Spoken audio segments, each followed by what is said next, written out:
Madeleine, une dame âgée de 82 ans, jouait toutes les semaines au loto depuis plus de 40 ans. Plus que le gain, c'est le plaisir du jeu, notamment l'attente et le suspense du tirage. N'étant pas superstitieuse, elle ne jouait pas les mêmes chiffres d'une fois à l'autre. Elle avait déjà gagné quelques petites sommes, mais rien de vraiment extraordinaire. Il y a quelques jours, elle s'est rendue chez son buraliste habituel. Ce dernier connaissait bien Madeleine, c'était une habituée.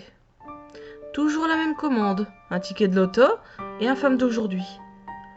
Ce jour-là, elle venait, comme toutes les semaines, pour faire vérifier ses numéros. Oh, pas de chance, Madame Dupont, vous n'avez touché que 10 €. Tenez, votre gain. Oh, vous êtes certain ? J'aurais cru avoir eu plus cette fois, répondit Madeleine, un léger ton de déception dans la voix. Madeleine rentra chez elle avec son petit gain. Elle alla s'asseoir dans son fauteuil et continua la lecture de son magazine. Sa vie continua tranquillement, oscillant entre la télévision et son magazine. Jeudi, jour où la personne d'aide à domicile passait chez Madeleine, cette dernière a appris que le buraliste, qui pourtant ne jouait jamais au loto, avait gagné le gros lot de 12 millions d'euros. Interviewé par un journaliste, il expliquait avoir eu une chance énorme en trouvant ce ticket dans la poubelle. C'est à ce moment que Madeleine comprit que l'homme avait profité de sa naïveté pour subtiliser le billet gagnant. Le soir, dans son fauteuil, elle se prit à songer à ce qu'elle aurait pu faire avec une somme de cette ampleur. Peut-être aurait-elle pu s'acheter une nouvelle maison, plus moderne, plus pratique que celle-ci. Plus grande ? Non, cette maison lui suffisait bien assez. Plus moderne voulait dire apprendre à utiliser des technologies dont elle ignorait jusqu'à l'existence. Bien sûr, c'était possible, mais à 82 ans, elle n'avait plus envie de se livrer à cet exercice qu'elle jugeait fastidieux. Plus pratique ? Pourquoi faire ? Elle avait déjà aménagé sa demeure, afin que ses mouvements ne soient gênés par aucun meuble. Sa chambre avait été déménagée au rez-de-chaussée depuis des années déjà. Plus grande ? Pour faire quoi ? Elle avait déjà bien du mal à entretenir celle-ci. Donner à ses proches, à ses enfants, pour les encourager à venir la voir, en entretenant chez eux un amour factice et intéressé ? Pff, à quoi bon des sentiments qui ne soient pas sincères ? Et pour ses amis, ils étaient morts depuis trop longtemps déjà. Voyager. Elle avait toujours voulu partir loin, voir de nouveaux horizons, d'autres coutumes. Malheureusement, elle n'en avait jamais eu les moyens. Mais à présent, qu'elle avait été si proche de l'argent, elle se rendait compte qu'il était trop tard.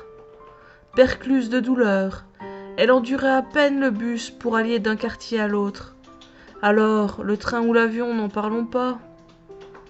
À en croire les brochures des agences de voyage, qu'elle consultait dans l'espoir de voir une promotion, les trajets duraient des heures. Et puis après tout, dans ses rêves, elle avait visité des endroits que jamais nul être humain ne vit. Les plus beaux voyages sont inaccessibles, pensa-t-elle, songeant à tant de ses rêves et aussi aux pays exotiques. Les riches investissaient en bourse. Pourquoi n'aurait-elle pas fait cela ? Pour avoir encore plus d'argent, alors qu'elle n'aurait déjà pas su quoi faire avec sa somme. Et que pensaient des associations caritatives ? Non, leur compte n'était pas assez transparent. Il y avait bien trop de fraude dans ce secteur. Pour la recherche médicale ?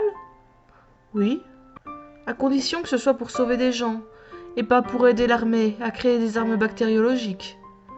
Cette pensée la fit frémir. Quelle horreur ! Mais il ne fallait pas se leurrer, ces choses arrivaient. L'image du buraliste apparut dans son esprit. Elle imagina ce qu'il ferait avec les gains. Elle le connaissait depuis toujours, elle l'avait vu grandir. Il avait à peine une quarantaine d'années, une femme, des enfants, bientôt en âge d'aller à l'université. Un commerce, certes, mais pas beaucoup d'argent. Son cadet avait une grave maladie pour laquelle les parents se saignaient pour pouvoir payer les traitements, bien trop onéreux pour eux. Vivant dans la même rue, il n'était pas rare que l'homme l'aide pour porter ses courses, pour sortir des poubelles trop lourdes. Sa femme, quant à elle, venait régulièrement lui tenir compagnie, en lui apportant quelques pâtisseries. Ils avaient fait pour elle plus que beaucoup. Oui, il l'avait volée. Mais n'en avait-il pas plus besoin qu'elle ?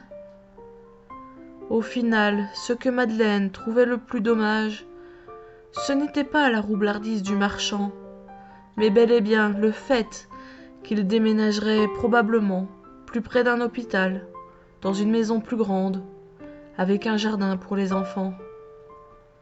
C'est sur cette dernière pensée que Madeleine ferma les yeux, doucement, et partit heureuse.